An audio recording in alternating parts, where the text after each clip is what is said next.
these 3 keywords which I try to implement on a regular basis. And for me, it's my slogan till today that we both are qualified. We know what we are doing. Let's try. If it doesn't work, we still have.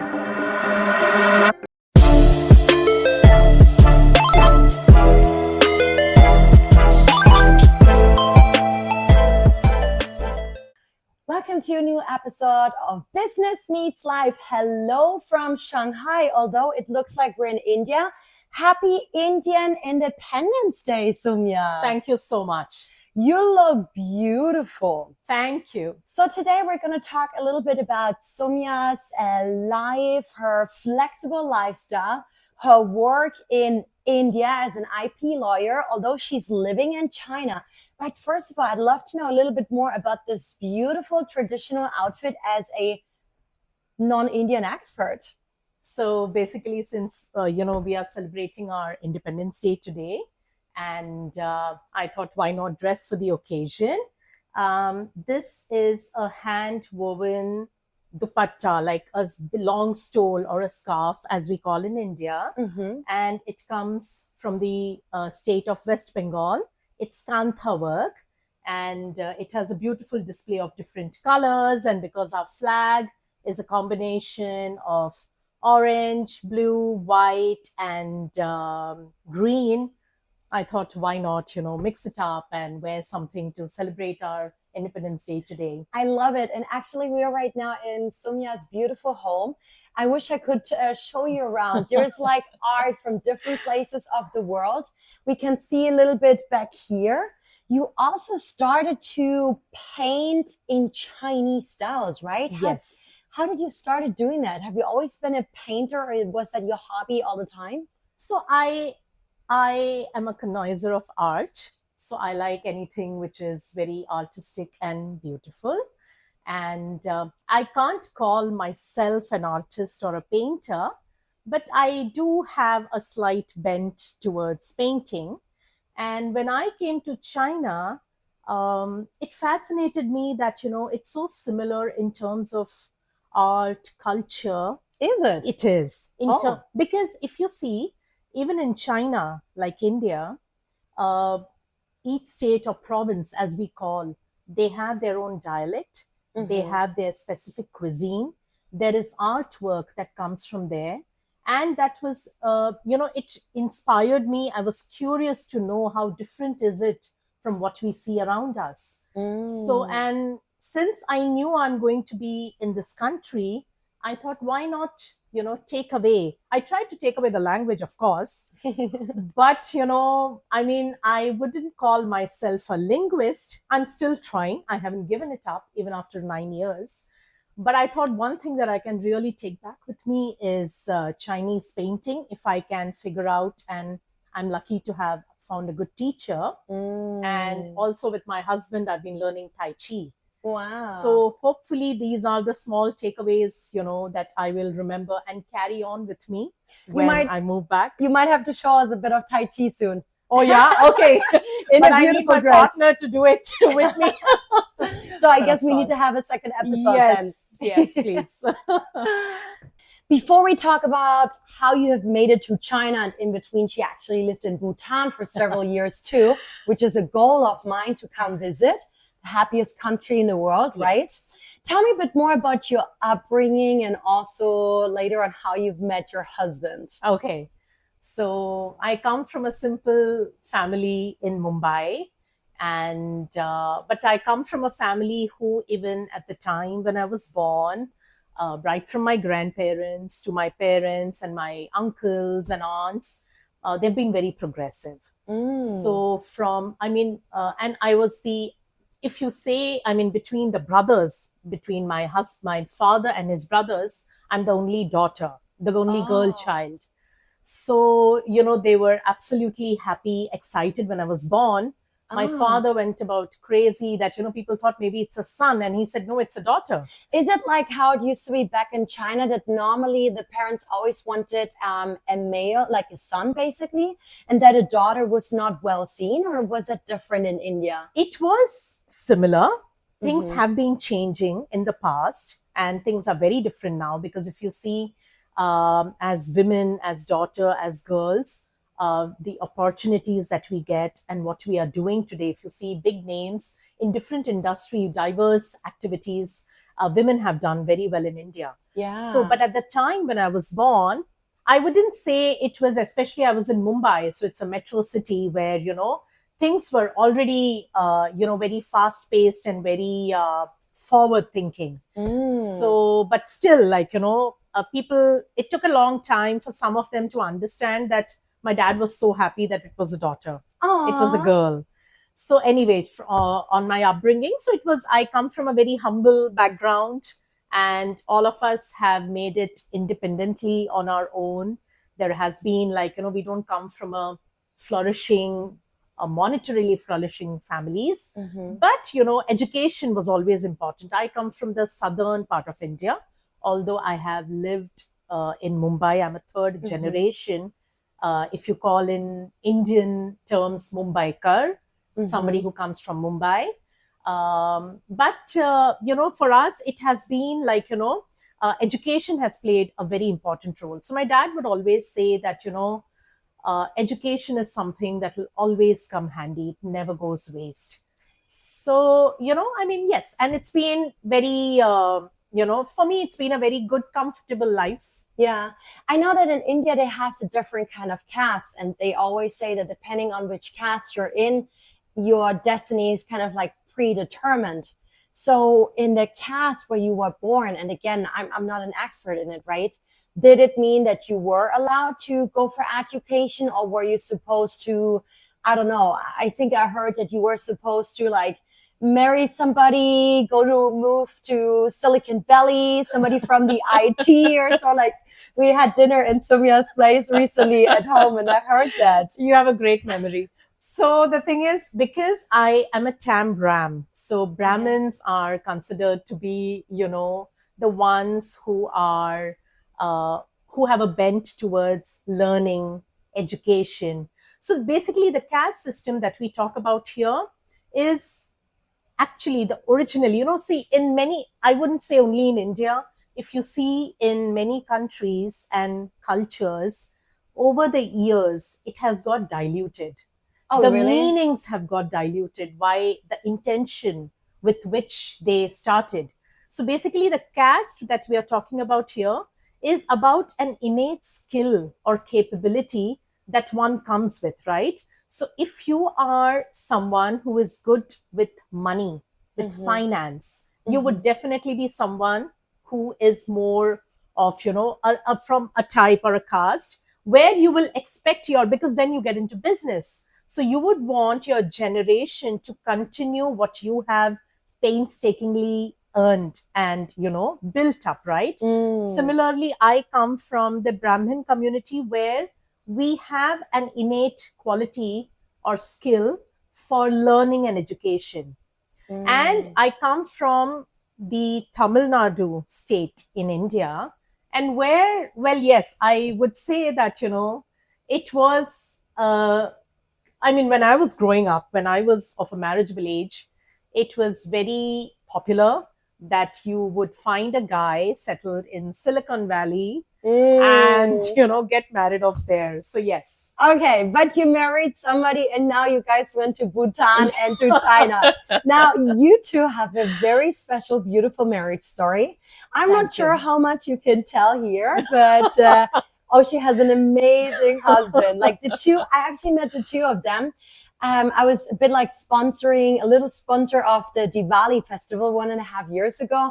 We were all on a boat celebrating Diwali. And the coolest thing was, some of these Indian people I've known, they have very high positions in management. And suddenly you see them on a boat celebrating Diwali. They're the best dancers and everybody's dancing. And they're with their families there and they invite me to dance with them.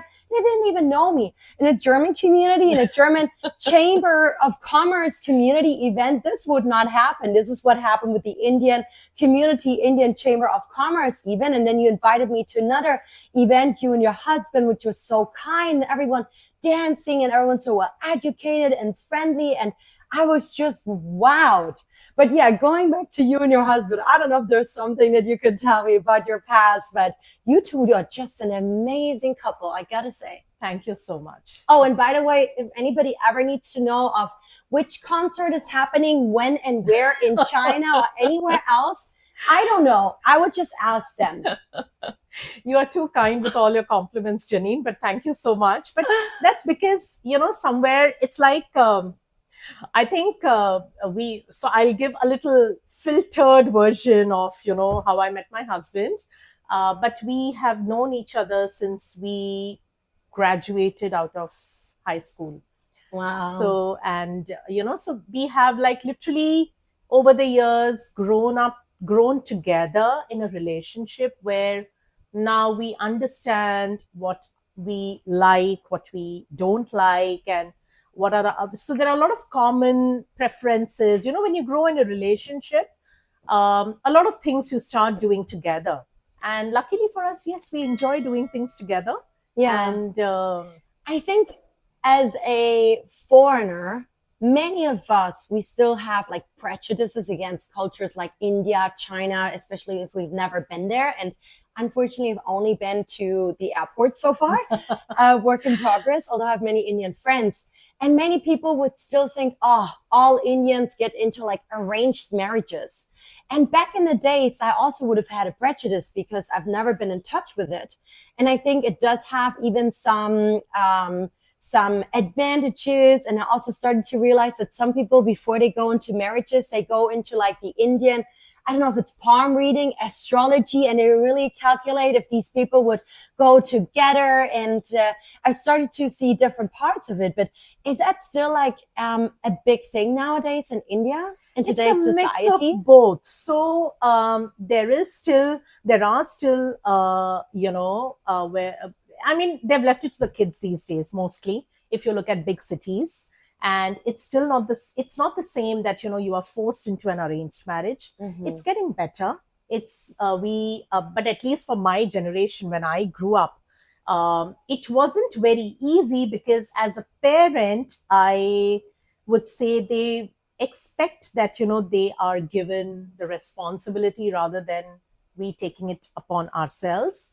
But again, when I said that my family has been a more progressive type from the beginning that I can see, none of us grandkids in the house have had an arranged marriage. Wow. So I've had, our family members, like we have daughters come in from Bengal, we have husbands coming in from different parts of northeast part of India, and my husband is also from the northern part of India.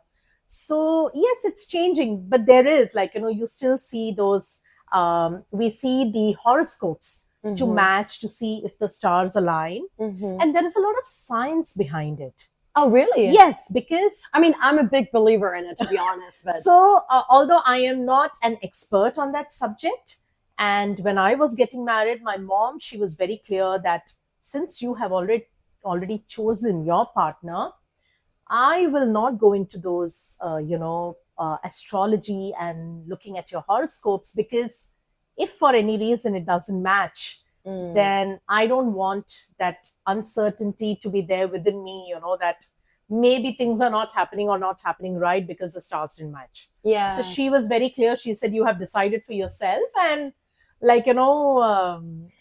and I have to say, she has a wonderful mom. I just had the pleasure of meeting her over dinner last week. I'm so glad you could meet her. Yes, she gave me a beautiful handmade present as well with the German flag. It's still crochet, on my purse. Yes, she loves to crochet, and Which is She was very amazing. happy doing it. Yeah, and she's learning another language Yes. now, and I can see that she's very progressive as well.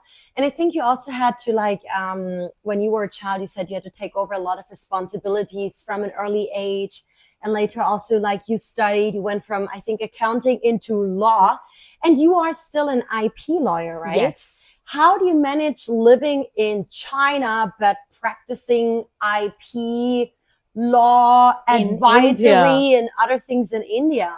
Yeah. So I started off with the law firm that I'm working now. I Mhm. started interning there in 1999. And you're still with the same And law I'm firm. still with them. Wow. So sometimes my husband and our friends, they just joke. They say, you've become a furniture there. And I'm saying, that's okay. Don't call me a furniture. I'm an asset. So Exactly. I love it. So when I started interning, and because the background where I didn't like accounting at all, except for that I found an accountant husband, and so when I started, I wanted to first understand whether it was something that really made me happy.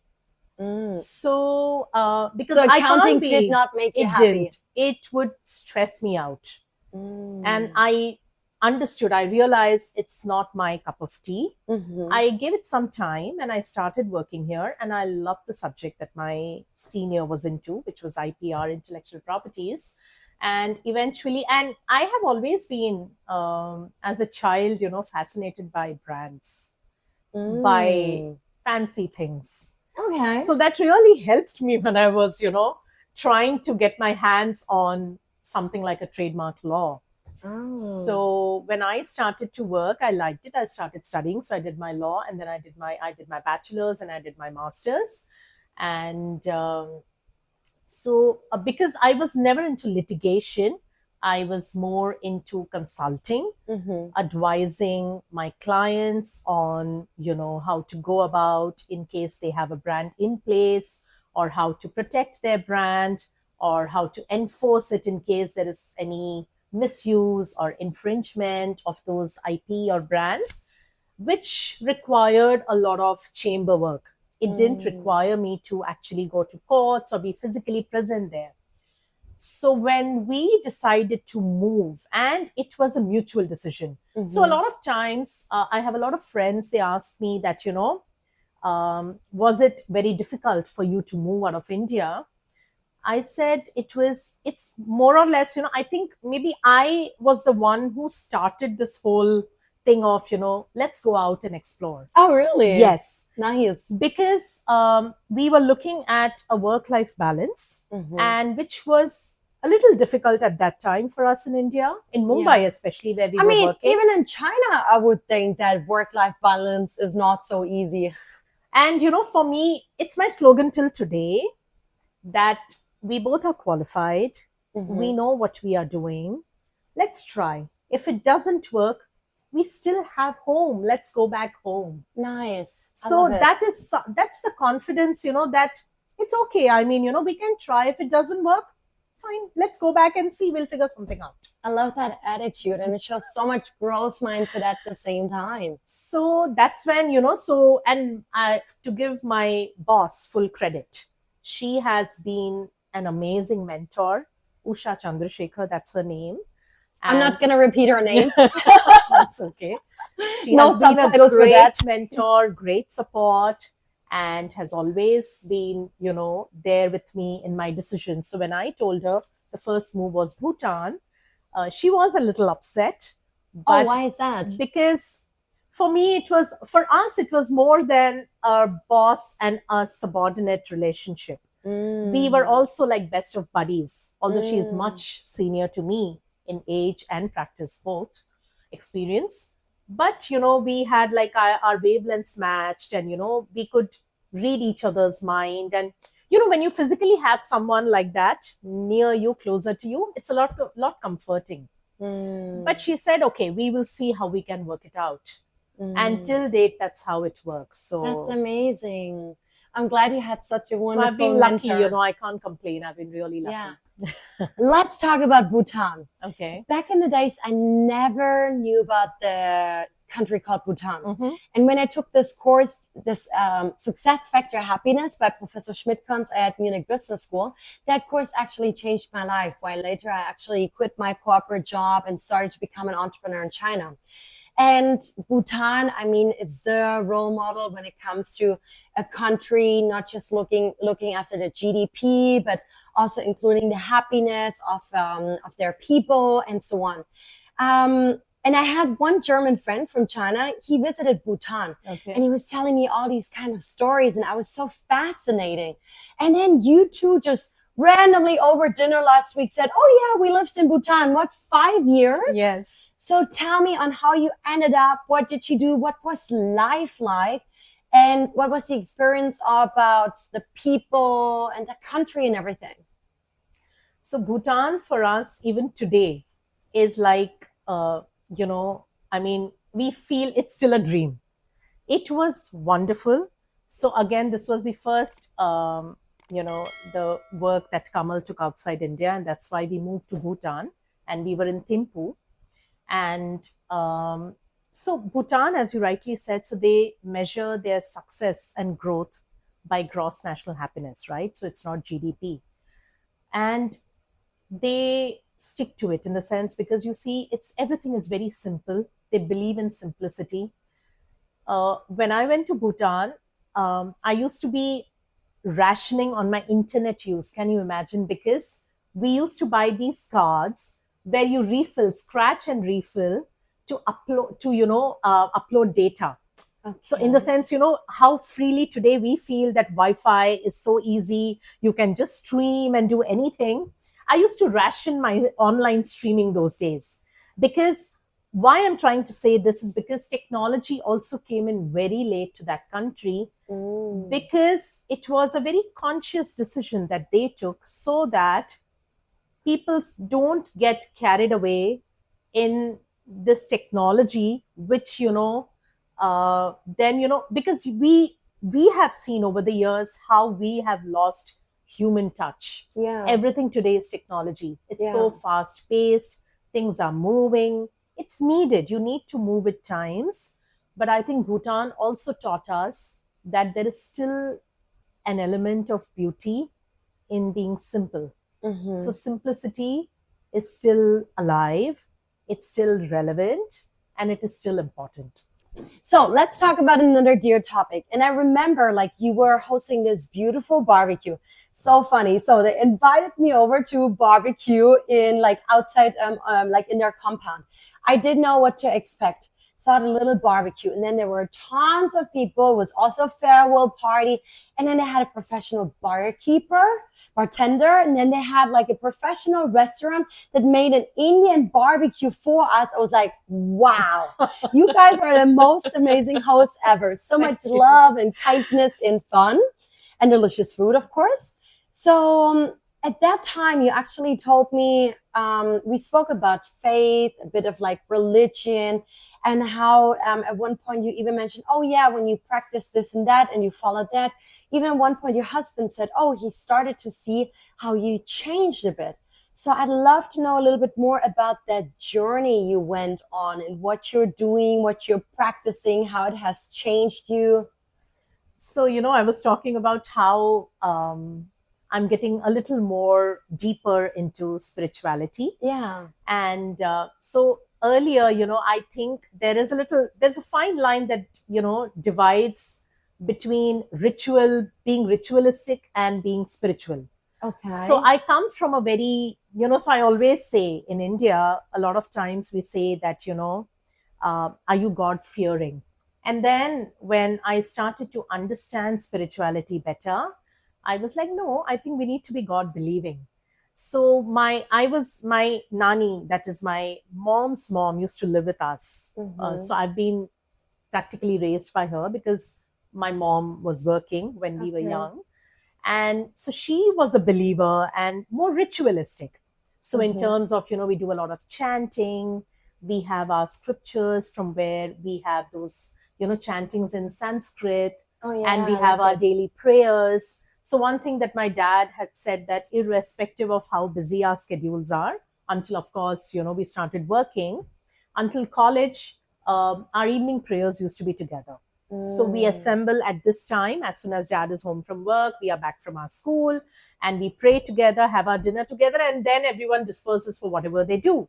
So I've been on this journey from my childhood, but I didn't understand that it is not, I don't have to be ritualistic. So if I do this, only then this happens. That awareness came to me of all the places when I came to China. In Shanghai. Also Indians, people? Yes. Okay. So we met at dinner at a friend's place, and then we just started discussing because, you know, when we all meet, there are so many things that we discuss as women. We talk about fashion, food, shopping, and we just started speaking about, you know, religious, like, you know, what are the kind of things that you do or that you like or have you been associated with. And I realized, so we have this holy book called as the Bhagavad Gita. And so earlier, you know, when I was a child and I've learned some chanting, you know, things, phrases to chant from there or read the book, but it never struck me that it could be a manual of life. I never looked at it from that perspective.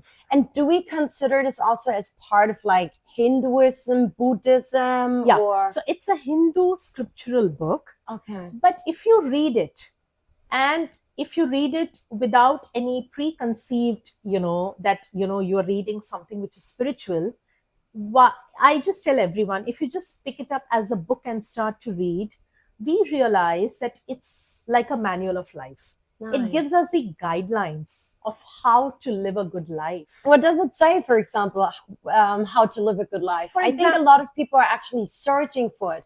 We have the midlife crisis. We have different life phases where we kind of lose the bottom, the foundation, where also like our needs are changing because we had different needs when we were a child versus after graduation, or now maybe we're married, or maybe now grandparents.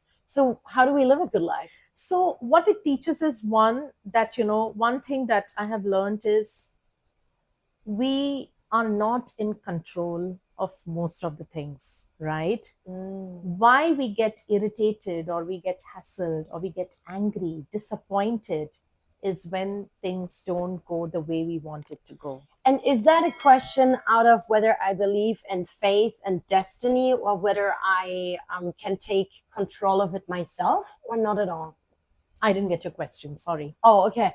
I mean, some people, they believe like I can create my own destiny, and others believe, oh, like karma or like destiny, like it's not in my hands. It's for both. This has nothing to do. It has, because see, the thing is, so we have those set of people, right, who don't, this, as you rightly said, that we have control in our own destiny. But we can put in the effort to have that control, right? But whether it is in control or whether the situations are conducive is not in our control. And even if you don't believe and you think everything is in your control, I think letting that loose for some time, you know, just let it go and see how it works. Because when we try to control, we don't realize how we are, you know, working ourselves up. Like, for example, what my takeaway is, how I have learned, how I see the difference in myself, how my husband sees that little, because see, he lives in day in and day out with me, right? Yeah. So I always say, you know, the only two people who know your true self is your own conscience and the person living with you, right? For you, I have met you today for 2 hours. I'll meet you at a social gathering. Maybe I'm a different person. I'm that nice person who you think, oh, she can never do anything wrong. Her life is perfect. She has no disappointments. Or, you know, everything is rosy, right? Yeah. Or I'm a very nice person. I'm so warm. I'm so giving. Yeah. But, you know, it's not true, because in those 2 hours, I don't have a chance, or I may not want to show my true self. Yeah. That is some something. People don't want to be authentic, but that's why I also loved about you. From the start, I could feel how authentic you are and not just like wearing that mask. Especially because some other women sometimes tell me, or not just women, also sometimes it's the culture, being part of the Indian culture or the Chinese culture. You have to always like wear that mask You cannot show your tears, your negative emotions, maybe, things like this. But you're always authentic. Because I mean, over a period of time, I have realized it's good to be what you are. I mean, then you don't have to worry. There's no fear. Yeah. You don't have to pretend. Yeah. And why pretend? So I love how you say, and it's a good reminder for myself, because sometimes I feel like I over control too much. And then sometimes you also self-sabotage yourself. You feel like, oh, that's the right way to do it, right? What are some other changes that you have gone through when we talk about Soumya version before and after?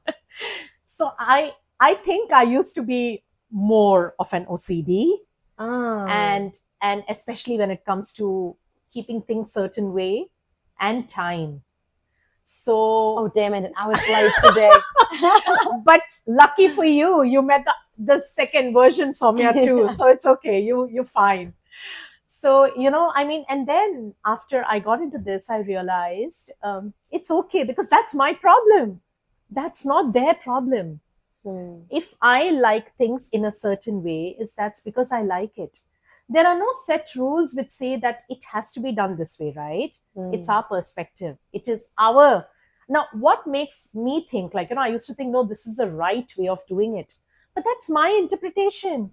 It may not be right for person B. And how can I impose that? And I'm still, working on it. I wouldn't say I have achieved it completely, but I try to work around it. So even, for example, for Kamal, it's okay for him. He's like, it's okay if we go 10 minutes, 20 minutes, half an hour late for a dinner. You don't have to go and cook. You have to go and eat. And it's fine. People will understand. I will start racing, half an hour before our departure time, like a cat running in the house. And I'll be worried, and you can see it from my face. I'm anxious. So these days, what I've tried to do is, if it is something where it's okay to be a little late and go together, it's fine. But if something very time bound, and I like to be 10 minutes early anywhere, I would say, okay, it's just a matter of 2 DDs, right? I'll go ahead, you join. That saves me from a lot of stress. I don't spoil my own mood. I don't spoil the other person's mood. And it's fine. It's okay. And I love it how you, as a married couple, also have figured out a solution to that. Yeah, to find your own kind of way. Because it's important, because see, even if we are two people married in any relationship, I think that balance, the space is extremely important.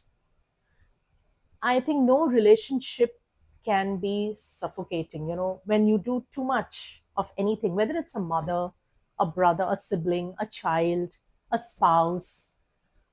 I always believe that, I mean, there are times when you just don't want to talk, when you're just sitting next to each other, and it's okay not to talk. You can't be always talking to each other. It's not possible. So, I mean, to understand that, and, but in a lot of ways, like, I used to get very angry at a snap of this. But now, at least, get irritated. And the irritation would be very evident. It shows on my face. But I'm trying to work on it. I wouldn't say I'm 100% successful, but at least I'm happy that I made the start. That's amazing.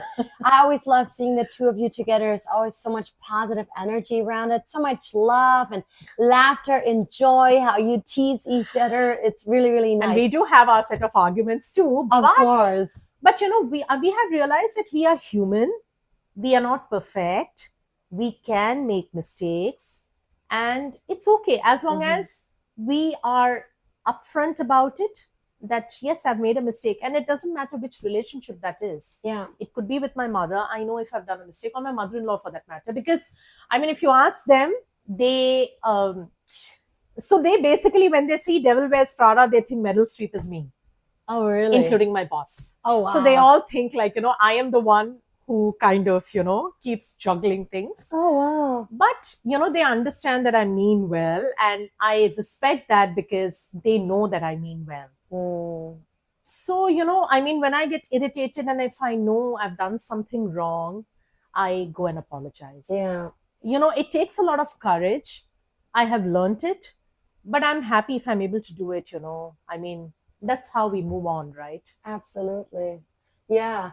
Wow. So in my eyes, you're definitely a very well accomplished woman in many ways, like from your work, from your lifestyle, private life, the way how you live, and all these kind of things. What's coming next? So, well, for me, it's always, I don't know if you've seen this movie, Kung Fu Panda, I haven't, only parts of it though. right? But it's not a proverb that came from there. But I remember the master, Ugwe, the chief master, he said, uh,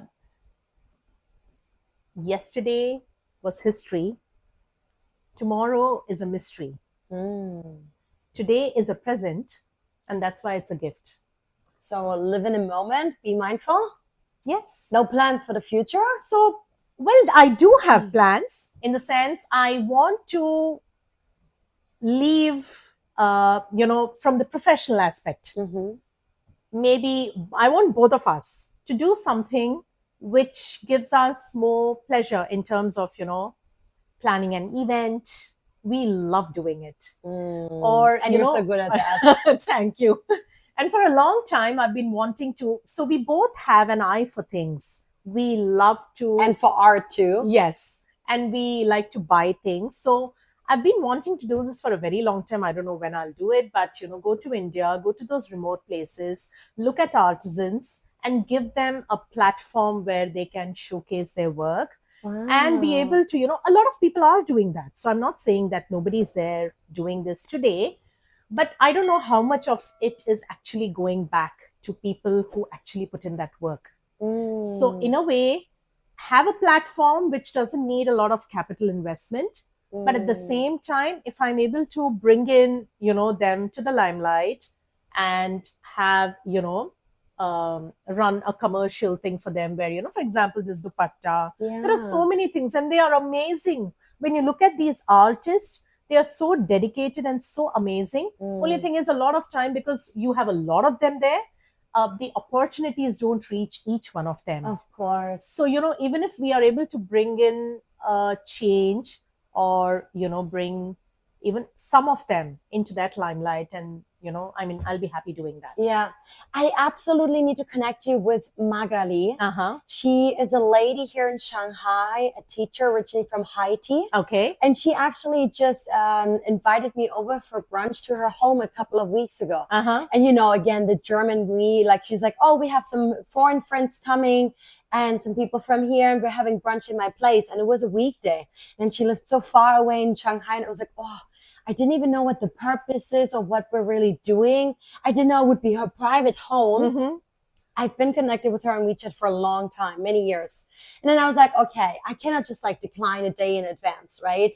And she organized this beautiful Jamaican food and amazing people, and her whole apartment, a little bit like you. Every room is an art piece. Wow. From different artists that she loves to support from China and other places. She has a piece here and here, and every piece in every room has a story, and they're very colorful. Right. And she every now and then invites people over to her place. Wow. So I think you two would get along super well. I would love to meet her.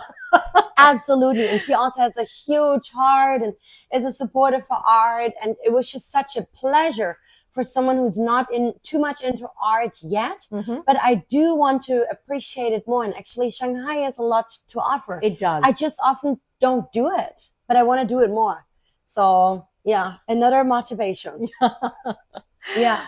So as a well-accomplished woman, I'm also wondering, do you have specific habits that on how you practice your spirituality, your sanity, on how you stay happy and well and also successful? Because some people, they have morning habits, they have evening habits. Is there anything for you? Whoever knows me well, they know I'm the morning types.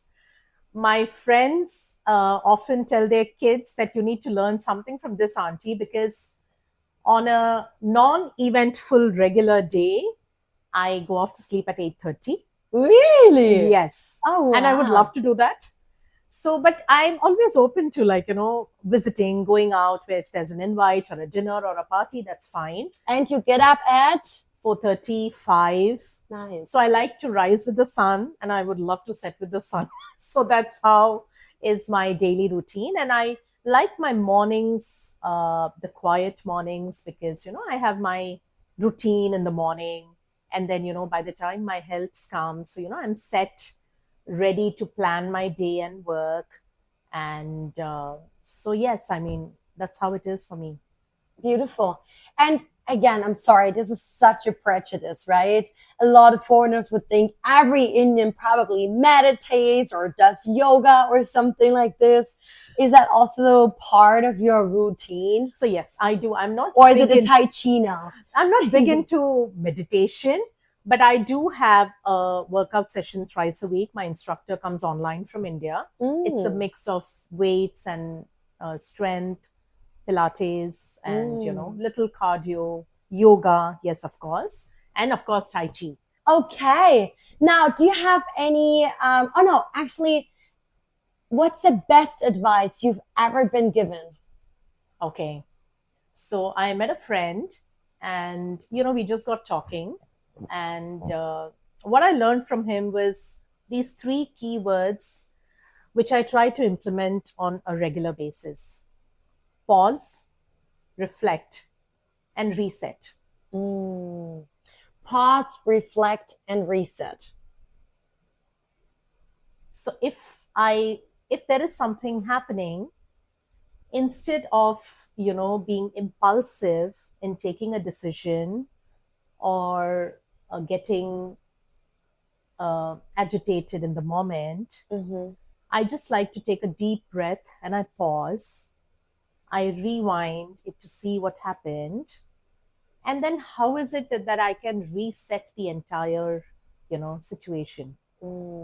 So that really helps me in addressing an issue, or whether it's work, whether it's personal, whether it is any situation as such. So what, over a period of time with the spirituality thing, I've realized that it's okay to take it slow. As women, we always, because we have been in a society where we need to put in that extra effort to show that yes, we can also do everything. In that, we completely forget that we forget ourselves. So I think it's important for us, because, and this thing has helped me a lot in realizing in the importance of self-care. I used to think, no, if I sacrifice, maybe if I sleep less, maybe if I do this, the world is still the same. Yeah. Nothing changes. I mean, what only changes is my sanity. So I have realized, and I keep telling this to everyone that I meet today, whether it's my mom-in-law, my sister, my co-sister, anybody, my friends, please give yourself some time. Self-care is extremely important, and it's of priority. Maybe that was the reminder and the purpose on why I had to have this interview with you, as a reminder. I've started learning this more. And actually, I think this is only like since the last 1.5 years. I told other people about it. And also, I don't sleep that much. I'm still working on this. I know about like how important it is for health, but I can function with little sleep as well. But I've only really started to practice this more and do it more. And I think I can still do better. Of course you can. Thing, right? And as long as you started, that's the first, that's exactly. the first step. Yeah. Because it's also something we don't really learn in school or in our upbringing. No, because I think, in any culture, I don't think it's very Asia. I've seen it in the West too, that we are made to feel guilty, right? If we take some time out, or if we prioritize ourselves. Yeah. Why? Over a period of years, I've realized that no, I mean, life goes on, everything moves on, and, we need to give ourselves that time.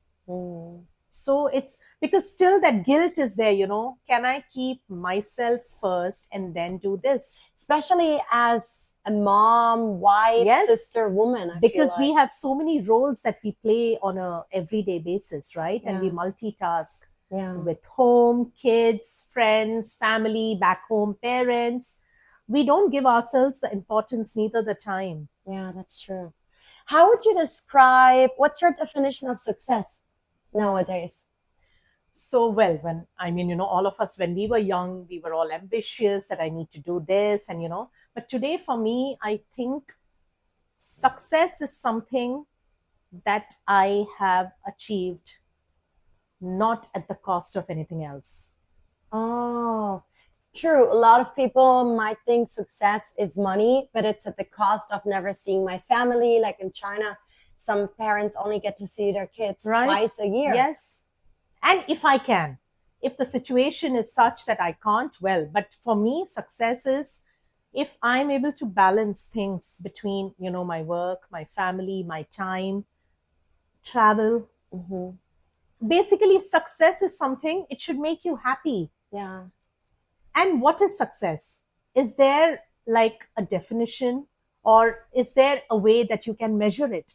Because today, if I see, okay, fine, for me, today, success is maybe running a successful, full lit law firm, okay, with 250 lawyers. I have branches everywhere. Then what? Does it end there? Or do I strive for more success somewhere else? So there's no way that, it's ending, and there's no way for me to measure it and say, yes, this is what it is. Yeah. So I think when you don't compromise, but at the same time are progressing, are evolving, are growing in every aspect, professionally, personally, emotionally, in a very matured way, I think that's what is success for me. I love it. Yeah, and everyone has their different definitions for happiness, for success. Now, there's a lot of people out there who want to become the next CEOs, executives, entrepreneurs, want to live a happy and successful life. What would be like your last words or your last words of advice for all of our listeners from the East and the West here? So, I think... Or on how to live a good life, right? I think for me, what I've realized, what really helps me in keeping that balance check, right, in every walk or aspect of life is having a sense of gratitude. I'll tell you why. Because when you have gratitude, even for the smallest to the biggest of things that you have in life, or people around you, or what we have achieved, there is a sense of humility that sets in.